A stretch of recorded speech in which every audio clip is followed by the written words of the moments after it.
Sekarang kita akan menerangkan cara pengajarannya yang supaya efektif dan maksimal. Saya yakin cara-cara ini itu hampir sama dengan metode-metode yang lain ya. Nah, jadi kalau sudah pernah memakai metode yang lain bisa paham, itu sudah hampir sama ya. Mengajarkan Yambu'ah dalam RTQ, ini singkatan dari Raudhah Tarbiyatil Quran, yang artinya sama dengan TPQ, Taman Pendidikan Al-Quran, cuma bahasa Arab gitu aja. Raudhah Tarbiyatil Quran. Ini supaya efektif, supaya maksimal hasilnya bisa baik dan cepat, rombongan belajar harus diperhatikan. Untuk juz pemula ini aslinya untuk para anak-anak yang relatif kecil, seumur PAUD ya. Nah, ini kalau memang yang diajarkan masih relatif kecil ini harusnya rombongan belajarnya 10 anak, 10 santri. Tapi kadang-kadang pemula ini dipakai untuk walaupun umurnya besar, tapi kalau permulaan pakai inilah. Kalau itu ya boleh lebih dari itu. Kemudian juz 1, juz 2 maksimalnya 15 anak. Mestinya kalau lebih sedikit ya lebih baik ya. Tapi ini paling tidak maksimalnya. Kemudian juz 3 sampai juz 7 bisa sampai 20 anak. Ini kalau ingin supaya hasilnya efektif dan maksimal. Cuma memang banyak kendala. Kadang kendala kekurangan guru, gurunya kurang, diropel-ropel ya. Atau kekurangan tempat, tempatnya tidak mencukupi ya. Jadikan satu muridnya ya. Atau kekurangan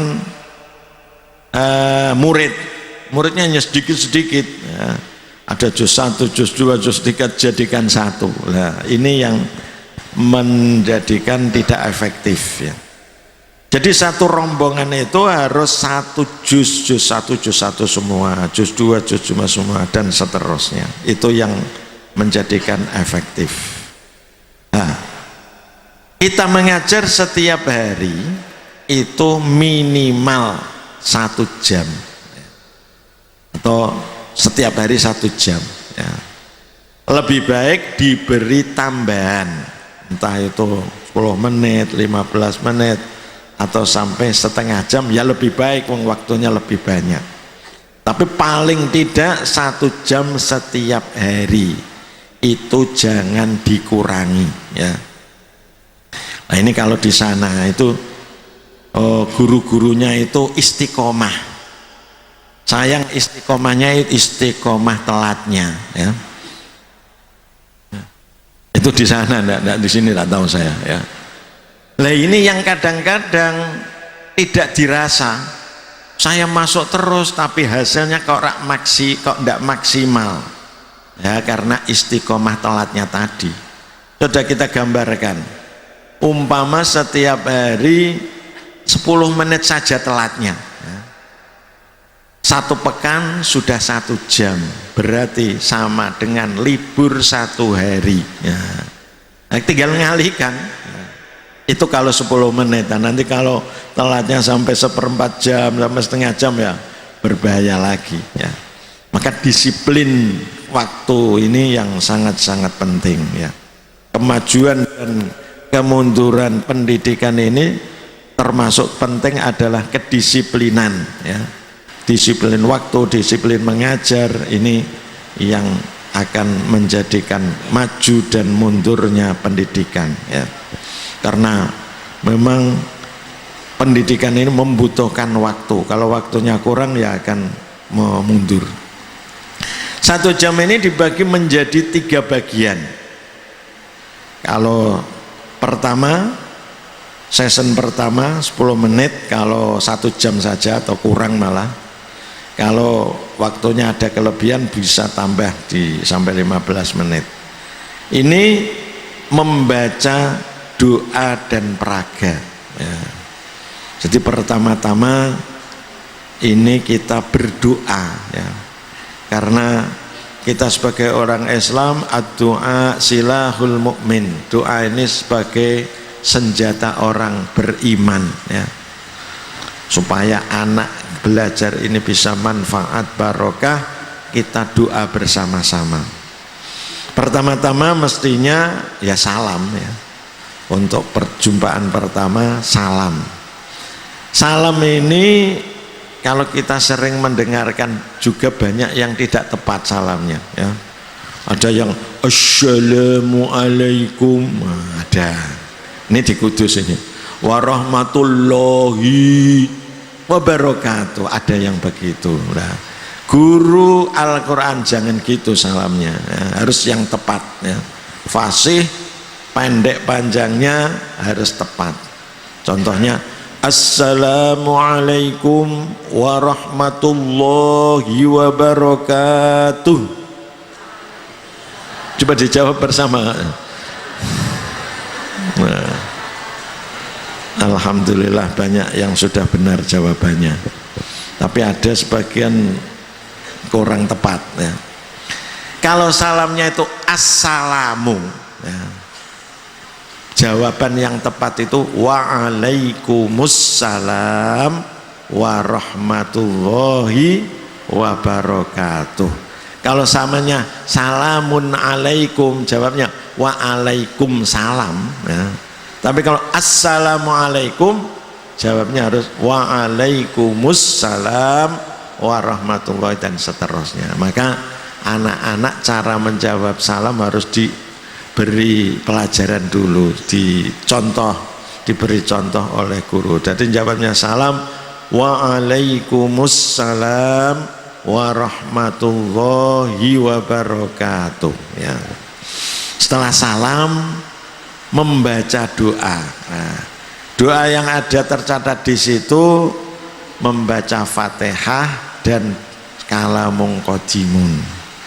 Nah, ini dianjurkan kepada gurunya untuk membaca hadroh ila hadratin Nabiyil Mustafa. Kita sebagai nahdiyin mempercayai bahwa dengan wasilah itu mudah-mudahan ilmu yang kita pelajarkan ini bisa bermanfaat dan barokah. Maka bacaan ila hadrah ini gurunya yang membaca, kemudian ya, itu yang ada contohnya ada di belakang juz 1 atau juz pemula ya. Di situ ada. Cuma yang bagian depan agak dipendekkan karena saya yakin sudah hafal semua, tapi yang agak belakang kan sudah dipanjangkan sempurna biar guru-guru kita. Bisa dimasukkan para ulama atau para wali yang ada di kita atau di daerah situ, gurunya siapa diikutkan biar ada tambahan barokah. Setelah syai'ul lillahi walahumul fatihah, muridnya membaca Fatihah ya. Membacanya Fatihah pertama-tama diberi contoh oleh guru biar benar. Nanti kalau tidak dicontohkan ya jadinya membaca bismillahi gitu ya. Harus yang benar. A'udzubillahi minasyaitonirrajim. Bismillahirrahmanirrahim.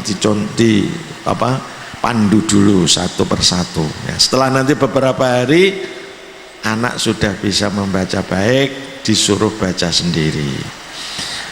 Kemudian setelah Fatihah doanya terserah, pakai kalamun boleh, yang lain boleh, ditambah boleh, dikurangi boleh juga boleh. Yang penting pokoknya berdoa ya.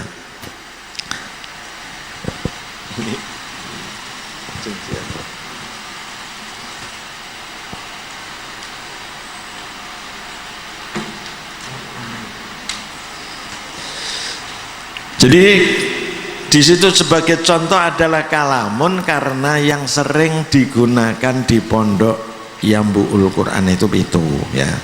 Jadi kalau Bapak Ibu punya doa yang mustajab lagi ya enggak apa-apa, boleh ditambahkan atau boleh dipakai itu.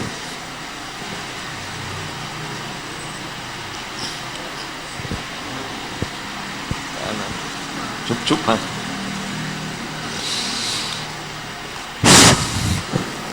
Setelah baca doa, yaitu baca peraga. Peraga itu merupakan ringkasan dari yang ada di kitab.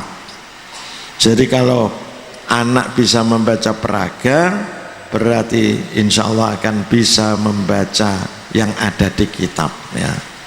Nah, peraga ini sebaiknya seharusnya dibaca setiap hari khatam, ya.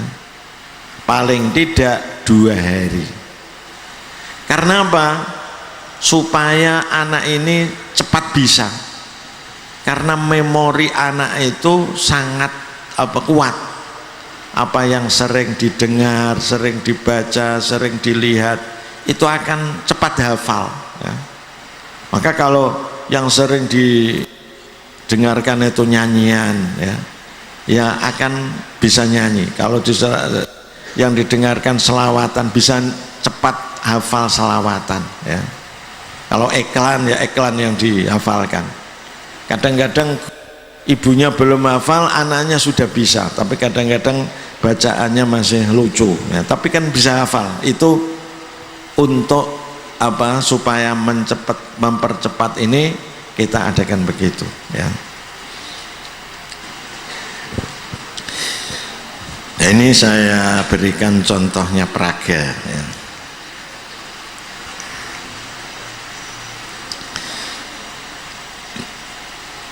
Jadi untuk membaca peraga ini anak-anak harus diperhatikan, semuanya harus melihat peraga dan semuanya memperhatikan peraga. Kemudian ditunjukkan, ini namanya A. Nah, bacaannya harus pendek, keras, ya, pendek dan keras. Jangan, tidak usah dihijau, langsung A, ba, ta. Nah, jangan memanjang, ya. Ini sering dibaca panjang. Ada yang membaca A, itu namanya panjang, ya. Harus A, ba, ta. Nah, baik itu dengan artinya pelan-pelan, artinya dibaca dengan pelan maupun dengan cepat, ya. Tapi jangan terlalu pelan dan jangan terlalu cepat, ya. Nggak boleh apa tak? Nggak boleh, harus agak yang tartil. Atau terlalu pelan, A, ba, ta, artinya ada jedanya, itu terlalu pelan, nggak boleh, ya.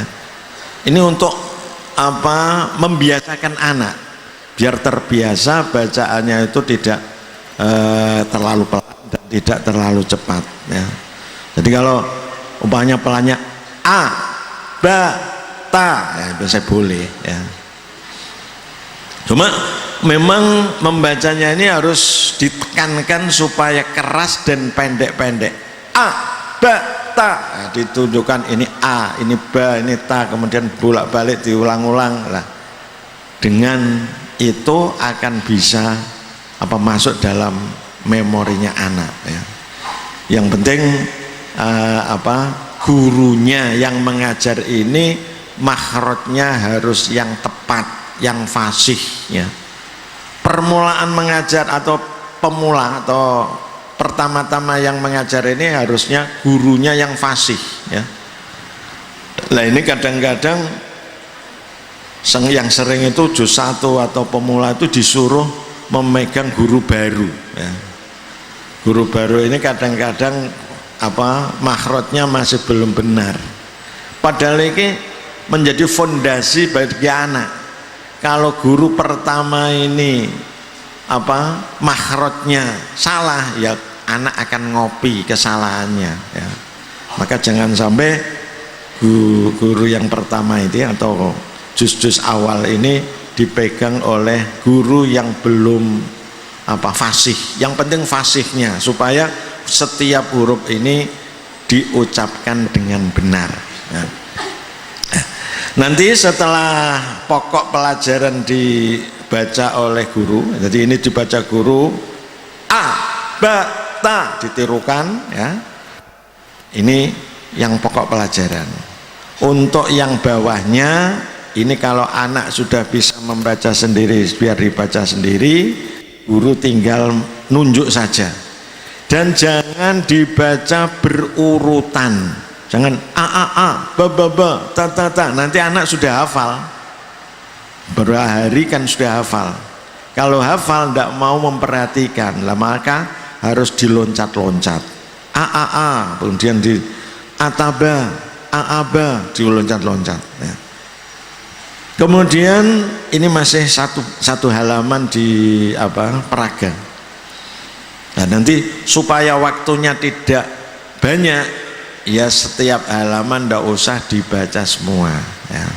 Pokoknya mewakili dari halaman itu entah 5 atau 7 nanti dibalik. Nah, itu.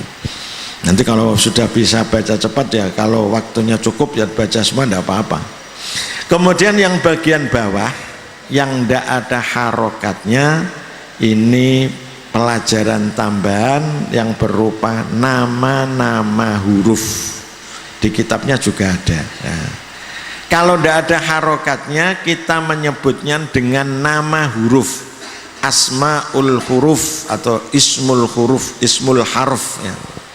Jadi tidak a, ba, ta, tapi alif, ba, ta, alif, ba, alif, ta ya. Alif namanya, ba agak panjang, jadi kalau tidak ada harokatnya, membacanya namanya itu ba, namanya itu ta. Anjuran kita tanpa pakai hamzah. Namanya ini 2 mestinya. Boleh ba, boleh ta, boleh ta. Ini ada sebagian huruf yang banyak yang namanya 2. Ada hamzahnya atau tidak ada hamzahnya itu. Tapi untuk yang bawah ini biasanya dianjurkan yang tidak pakai hamzah. Apa maksudnya? Lebih simpel ya. Di samping itu, di samping itu adalah untuk antisipasi nanti kalau membaca fawatihus suwar, karena fawatihus suwar tidak ada hamzahnya, seperti toha itu menyebut namanya huruf ya, bukan berharokat fathah ya. Nanti kalau sudah terbiasa pakai hamzah kan toha nanti itu ya. Jadi itu cara pengajarannya ya. Ini cara membaca peraga. Jadi kalau bisa peraga itu setiap hari khatam atau paling 2 hari, karena sering dibacanya inilah maka akan cepat bisa ya. Setelah baca peraga itu nomor 2, season kedua yang waktunya yang paling banyak, yaitu untuk musyafahah. Musyafahah ini artinya praktek baca ya. Nah, ngajinya ini. Nah, yang kita pakai musyafahah ini adalah musyafahah yang kedua, artinya muridnya membaca, gurunya hanya memberi contoh, cuma kemudian prakteknya yang kita baca itu muridnya yang baca, gurunya hanya mendengarkan. Nah, supaya tidak menghabiskan waktu ya, murid disuruh membaca, gurunya yang mendatangi. Si A membaca, gurunya mendatangi di tempatnya murid itu akan lebih cepat, karena kalau murid disuruh ke depan itu jalannya lama. Tapi umpama disuruh ke depan boleh saja, tapi harus bisa ngatur waktu. Gimana caranya? Pertama dipanggil 2 anak, si A si B maju. Nah, setelah teleno kan lama ya. Nah, setelah di depan yang membaca si A, si B belajar dan menanti. Nah, si A membaca, setelah selesai B membaca, ketika B membaca kita panggil C. Jadi C ke depan ini tidak makan waktu sambil kita nyemak B ya. B selesai, C membaca, kita panggil D, begitu seterusnya. Itu kalau muridnya disuruh ke depan ya. Ketika murid membaca, guru harus perhatian, didengarkan, dilihat apanya, bibirnya atau lesannya. Jadi didengarkan, jangan mengajar sambil mendengarkan HP-nya. HP-nya dimatikan ya. Jadi perhatian kepada ini, penghormatan terhadap Al-Quran. Bacaannya bagaimana, ini didengarkan, kalau salah diberi peringatan. Dan dilihat bibirnya, ini penting juga ya. Jadi kadang-kadang suara sama, tapi praktek bacaannya dalam makhrajnya beda. Ini kalau tidak dilihat akan salah. Ini yang sering saya alami, anak kalau membaca lam ya, itu seringnya lidahnya keluar. Bismillahi. Nah, ini kalau guru-guru yang biasanya melihat bibirnya ya tahu. Ini ya. Suaranya kan sama. Bismillahi dengan bismillah. Mestinya kan lidahnya digusi, tapi itu dikeluarkan. Nah, ini kalau tidak dilihat ya begitu, akan salah terus. Sehingga saya juga pernah nyemak anak-anak katanya sudah hatam, tapi baca bismillah saja sudah salah karena lidahnya keluar. Nah, itu contohnya. Membaca ta ya, ta kan tatitu, mestinya kan lidah terkena gigi, ada ta, tanya lidahnya keluar ya. Ini kalau tidak dilihat, jadi harus dilihat. Wong saya nyemak yang tahfidz saja masih saya lihat semuanya ya, masih kurang pas itu harus dilihat. Kalau tidak dilihat tidak akan benar. Jadi didengarkan, dilihat, tapi tidak usah diraba ya, gitu. Itu yang penting. Kemudian ketika anak membaca maju satu persatu, yang lainnya ini disuruh menulis. Apa yang ditulis? Di situ sudah ada bagian yang harus ditulis, yaitu yang remang-remang itu. Kalau ndak beli buku untuk tahajji ya, semestinya sudah ada buku tahajji untuk menulis latihan tulisan sendiri. Tapi kalau ndak ya bisa mencukupkan itu. Itu yang remang-remang disuruh menebali dulu, biar jari-jarinya agak lunak. Setelah ditebali, nebali harus tepat, jangan sampai keluar dari itu, dari remang-remang itu. Setelah itu disuruh mengganti di bukunya masing-masing, tulis 5 atau 10 baris ya. Dan setelah ditulis nanti supaya dinilai. Kalau terus tidak dinilai ya anak akan tidak mau nulis nanti lama kelamaan. Nah, nilainya berapa? Pokoknya kalau ditulis sendiri nilainya 100 semua, tidak apa-apa ya. Walaupun masih salah. Ini penilaian untuk penulisan sendiri, jangan dituliskan temannya atau dituliskan orang tuanya. Pokoknya yang nulis sendiri mendapat nilai 100 ya, itu. Kemudian kalau anak ada kesalahan membaca ya, didengarkan ada salah, itu sebaiknya jangan ditunjukkan yang benar dulu, tapi diberi peringatan, diketuk. Nah, umpamanya abata, kalau dibaca abasa umpamanya ya, ketuk. Diberi peringatan, dikatakan kepada anak bahwa kalau ada ketukan itu berarti menunjukkan ada salah. Kalau salah kamu harus membetulkan. Diketuk masih abasa, abasa ya, ketuk, kemudian diulangi lagi abasa. Nah, baru kalau sudah 3 kali titiknya berapa itu? Kalau titiknya 2 berapa? Nah, berarti abata. Kalau sudah bisa sendiri ya itu bernamanya muridnya aktif itu ya, santri aktif itu gitu. Jadi supaya santrinya ini pikirannya bisa berkembang, Jadi kalau ada salah jangan ditunjukkan tapi diberi peringatan dulu ya, biar mikir dulu ya, salahnya apa ini ya. Kalau tinggal ditunjukkan mesti benar yang ditunjukkan ya, itu.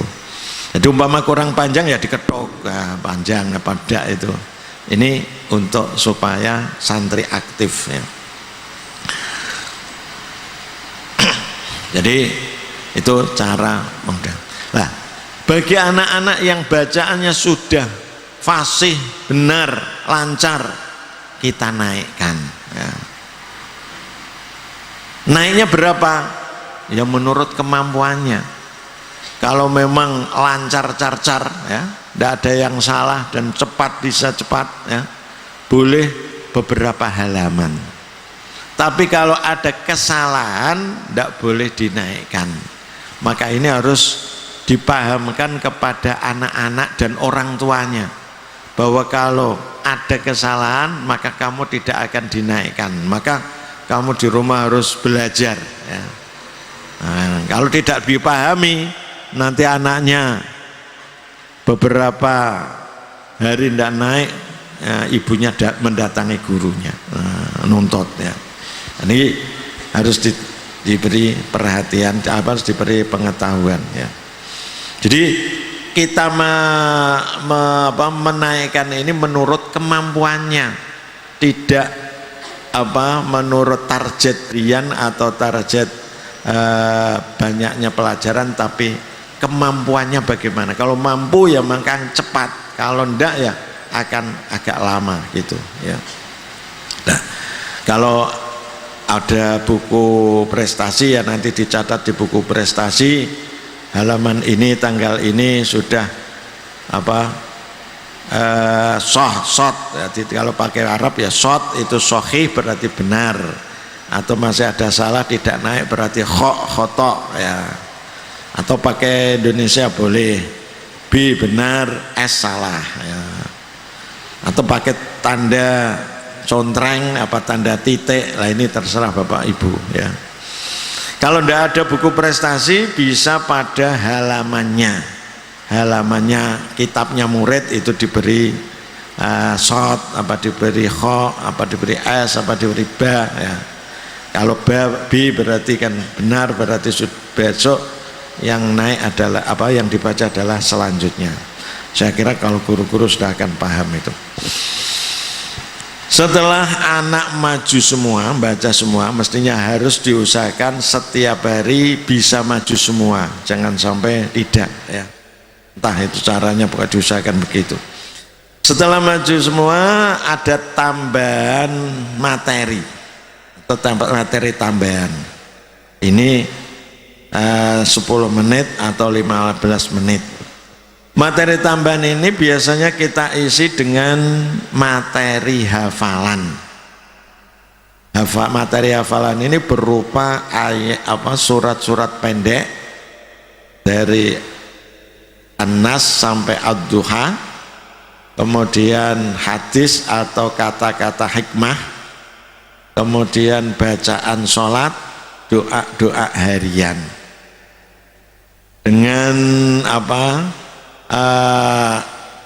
supaya anak ini nanti khatam Yambua ini sholatnya bacaannya sudah hafal ya, ada bacaan hafalan Quran sampai Wadduha ya. Nah, cara pengajarannya sekarang ya. Orang bisa hafal atau anak bisa hafal ini karena banyak mengulang dan sering diulang.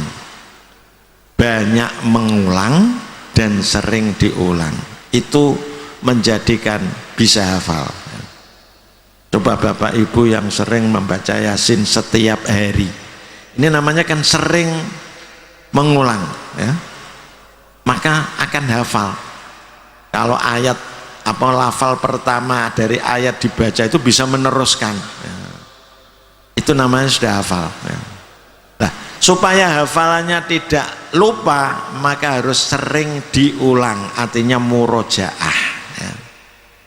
Anak-anak kecil bisa hatam Quran, hafal Quran ini hanya karena banyak mengulang dan sering diulang itu ya. Jadi supaya hafal kan diulang-ulang sampai hafal.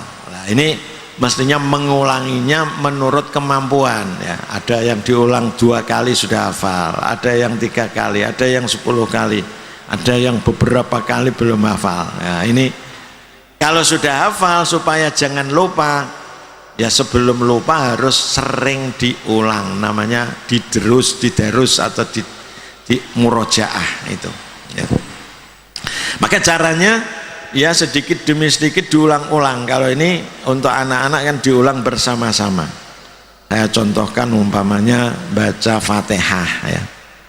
A'udzu billahi minasyaitonir rajim. Nah, diulang 5 kali atau berapa kali ya. Kalau anak dianggap sudah bisa, nah, nanti ya bisa saja 5 kali bersama-sama supaya tidak bosan. Sebagian kanan 5 kali, sebagian 5 kali. Ini kan sudah 15 kali itu ya. Insya Allah anak sudah akan hafal ya. Nanti bisa juga siapa yang sudah berani membaca, sudah hafal, ada 1-2 yang disuruh. Setelah bisa tambah lagi Bismillahirrahmanirrahim, diulang-ulang bersama-sama ya. Itu ya. Atau setelah diulang-ulang, setelah bisa, yang tadi dihafalkan yang pertama harus diulangi lagi dari a'udzu, bismillah, kemudian baru naik alhamdulillah. Alhamdulillah diulang-ulang, sudah hafal, akan naik alhamdulillah ar-rahmanir-rahim ya. Dari awal a'udzu, bismillah, alhamdulillah, baru ar-rahmanir-rahim. Jadi ini namanya banyak mengulang dan sering diulang, itulah menjadi anak bisa ya. Nanti ya sebelum akhir umpamanya sudah kurang berapa menit ya, jangan menambahnya sampai akhir ya. Sebelum akhir itu harus di stop dulu, umpamanya mendapat 4 ayat ya, 4 ayat ini diulang-ulang lagi dari a'udzu sampai ar-rahmanir-rahim, a'udzu sampai beberapa kali ya. Itu berarti diulang-ulang. Besok kalau masuk lagi di dalam materi ini, yang kemarin dihafalkan diulangi lagi ya, diulangi lagi. Baru setelah diulangi lagi sudah bisa semua, baru ditambah yang baru. Itu cara pengajarannya. Itu cara pertama bisa begitu.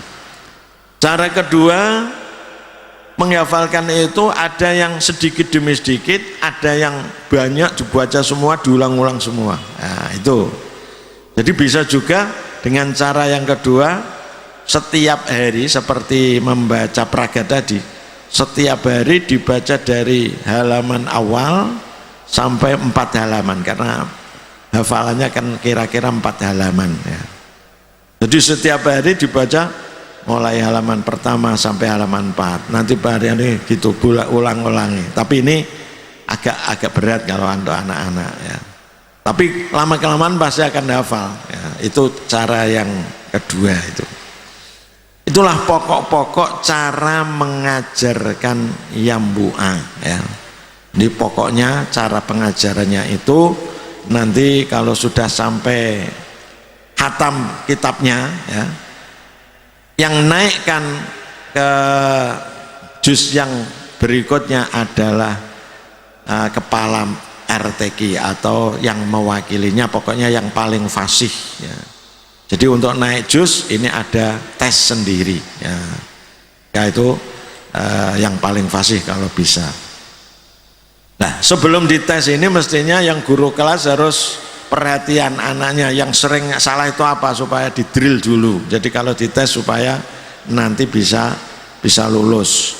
Kalau ternyata dites masih ada catatan-catatan, ya diulangkan, dikembalikan. Oh ini hurufnya ada yang salah, ini yang sering salah atau kurang dengung atau kurang apa, kembalikan lagi, nanti beberapa hari dites lagi, kalau sudah baik bisa dinaikkan. Itulah cara-cara untuk pengajaran yang buat secara global ya.